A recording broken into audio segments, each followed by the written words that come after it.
Influencer fakes cancer for sympathy. What happens next is unbelievable. Lena Martinez had built her life around being noticed.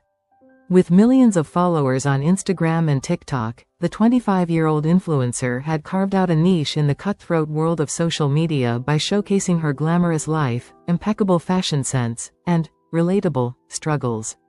Her fans adored her, envied her, and wanted to be her. Lena thrived on the constant attention. But over the past year, she'd noticed a disturbing trend: her follower growth had stagnated. With newer influencers popping up daily, Lena was struggling to stay relevant. The likes and comments, once pouring in by the thousands, were slowly dwindling.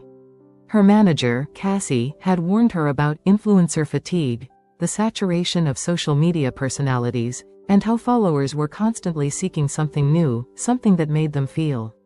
Lena hated it. She needed to stay in the spotlight. One evening, after a meeting where sponsors hinted they might not renew her contracts, Lena sat alone, scrolling through her Instagram feed. She stumbled upon a post from another influencer, a cancer survivor sharing her journey. The post was raw and emotional, filled with comments of support, admiration, and donations to cancer-related causes. Lena could almost feel the wave of sympathy through the screen. That kind of attention, the outpouring of love and empathy, was what she was missing. That was when the idea struck her. It was a horrible, twisted idea, but in Lena's desperation, it didn't seem so bad. After all, people lied on the internet all the time. If she played the part carefully, no one would ever have to know the truth. Lena's decision was made. She was going to fake having cancer. The next week, Lena's content took a drastic turn. Gone were the perfectly curated beach photos and sponsored makeup tutorials.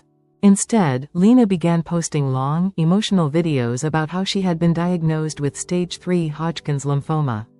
Her eyes were red from supposed sleepless nights, her voice shaky as she told her followers that she was terrified but hopeful. The reaction was instant. Her followers, who had once drifted, returned with fervor. Comments poured in, offering love, support, and prayers. Messages from people who had lost loved ones to cancer or were fighting their own battles flooded her inbox. Lena, ever the actress, responded with tearful gratitude, careful to always appear vulnerable yet strong. Cassie, her manager, was stunned by the shift in engagement. Lena's follower count exploded. Brands reached out, offering to collaborate on charity campaigns for cancer awareness. Even TV shows were suddenly interested in her story. "I don't know how you're doing it, Lena," Cassie said during one of their meetings. "I mean, I hate that you're going through this, but people are responding in. It's like you've become the face of hope." Lena smiled weakly, playing the part of the brave warrior. "It's all about being authentic, I guess," she said, though inside, she felt a rush of satisfaction at how flawlessly her plan was working. She even set up a GoFundMe campaign, supposedly to help with her medical bills. Donations poured in by the thousands. Every day, Lena would watch as the numbers grew, dollar after dollar, adding up to more than she'd ever imagined. But the money was secondary to the validation she craved. The sympathy, the attention, it was intoxicating.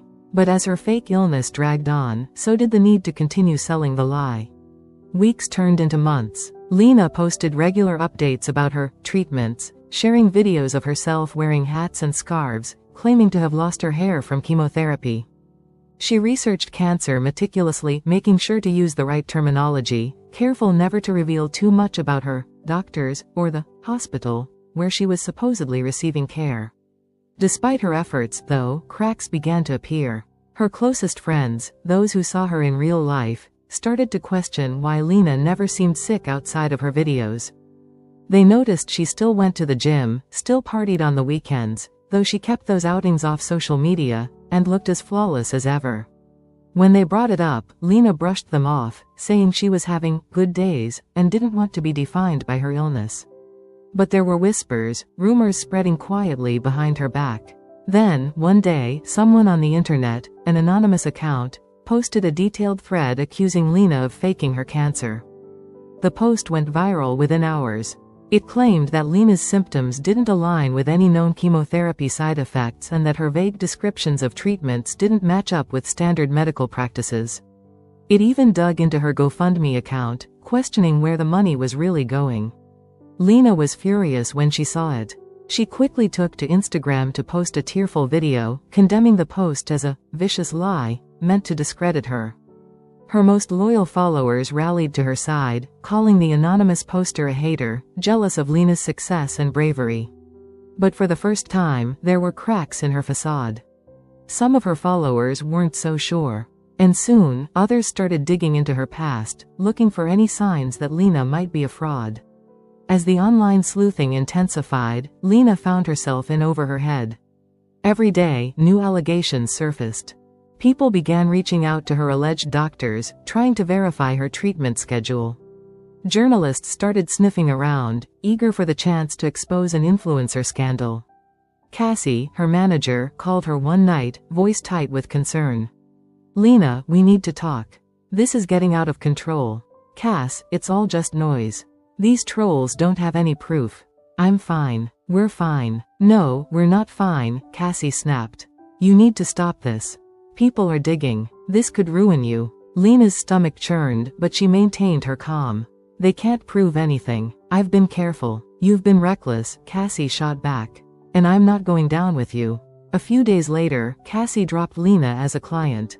Panic set in. The money from the GoFundMe account was already spent, on clothes, vacations, and the lavish lifestyle Lena had become accustomed to. The backlash was growing louder, the whispers turning into roars. But Lena still believed she could control the narrative. She thought she could weather the storm. Until the twist she never saw coming.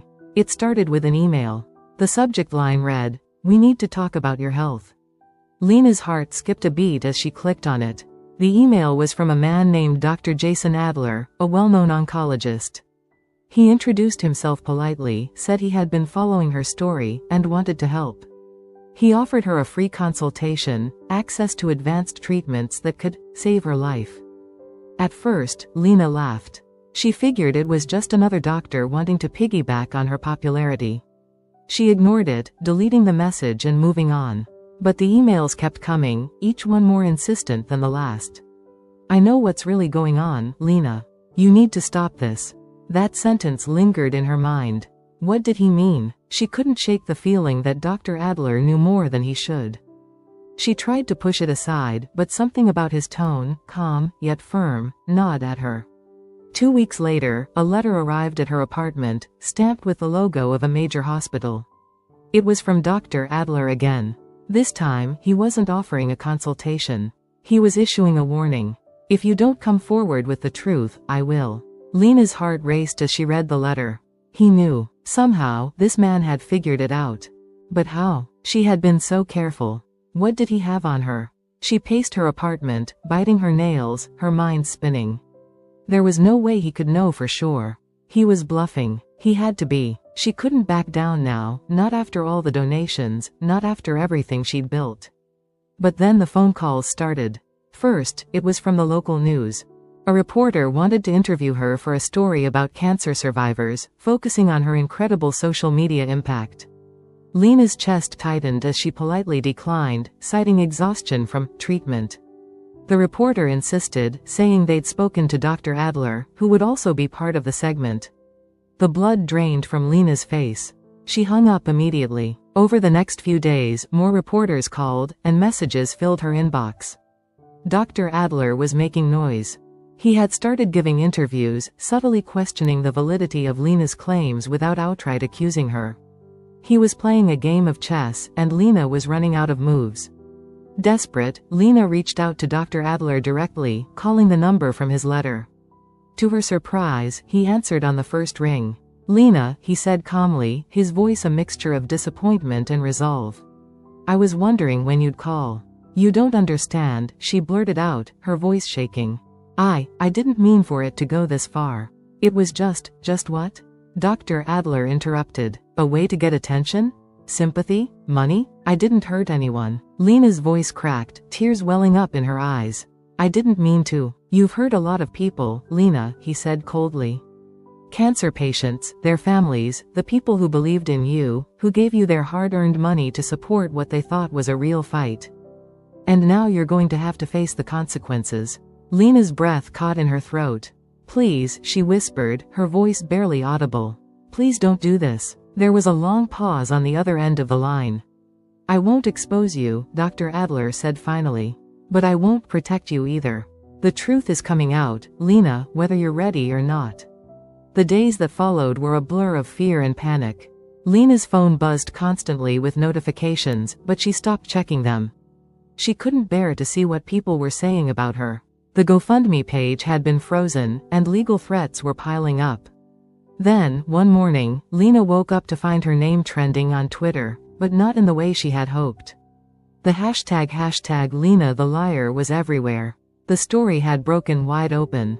Someone, she didn't know if it was Dr. Adler or one of her former friends, had leaked everything. Her lies, the fake treatments, the stolen donations. The internet was on fire with outrage. Her followers, once loyal and adoring, had turned on her. Some were furious, demanding refunds for their donations. Others expressed betrayal, saying they had shared their own personal cancer stories with her, only to find out it was all a lie. Sponsors cut ties immediately. Lena's emails were flooded with cease and desist letters, warning her to return any money she had received or face lawsuits. Even her Instagram account was flagged for spreading misinformation, with a banner across her page that read, "Account under review." But the worst blow came when she received a final message from GoFundMe. They were launching an investigation into fraud, and all the money she had raised would have to be returned. If she couldn't pay it back, there would be legal consequences. Lena sat on the floor of her apartment, surrounded by empty wine bottles and unopened mail, her once glamorous life crumbling around her. Everything she had built, the fame, the fortune, the adoration, it was all gone. And in its place was a reputation that could never be salvaged. In the end, it wasn't cancer that destroyed Lena Martinez. It was the lies. Lies so deep that they ate away at her very foundation, leaving her exposed to the world, raw and unredeemable. What she thought would be a ticket to sympathy, fame, and fortune had instead become her undoing. Because in the world of social media, where everything is scrutinized, the truth always has a way of catching up. And for Lena, the truth was more devastating than anything she could have ever imagined. Disclaimer: this channel does not support or tolerate any form of discrimination, racism, prejudice, or violation of human rights. The stories presented here are original and created by the author with the aim of promoting reflection, awareness, and dialogue. All content is developed with respect for diversity and the dignity of all people.